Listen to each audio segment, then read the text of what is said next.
আমি নিশ্চিত ওই শালাই আমার বউ না পলাইছে। আমি প্রথম দিন থেকে সন্দেহ ছিল। এ কাকা, কি হয়েছে? কেটো কাক নিয়ে পলাইছে? ওরে বাঁচতে রে, আর কোশ না বাঁচতে, আমার মনে হয় বিশাল বড় সর্বনাশ হয়ে গেছে বাঁচতে। আমিও যে এনজিও থেকে লোন হচ্ছিলাম, ওই শালাই মনে হয় আমার বউ নিয়ে পলাইছে। ওই যে এনজিওর নাম হচ্ছে নিয়া পালাই। কি কি কি কাকা, কি নাম কইলে আবার কও তো? ভাইস্তে, নিয়া পালাই।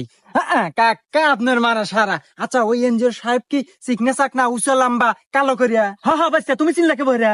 আরে কাকা, আমি এই মাত্র চাষটলে চা খেয়ে বের গেছিলাম, পত্রিকায় দেখি ওর ছবি বেরোছে। ও নাকি বিভিন্ন সময় বিভিন্ন রূপ ধরে অনেক এলাকায় ঢোকে, ঢুকে ব্যবসার কথা কয়া মানুষের বউ পটায়, পটায় বিদেশ পাচার করে দেয়। ইয়ে বাঁচতে, আমি কি তালি বুড়া বয়সে বউটা হারাইলাম? এ সারাবেন নাকি গ্যাসের চুলা, rice cooker, pressure cooker, curry cooker? আমি কিন্তু খুব ভালো সারতে পারি এবং কম টাকায় সেরে দেই।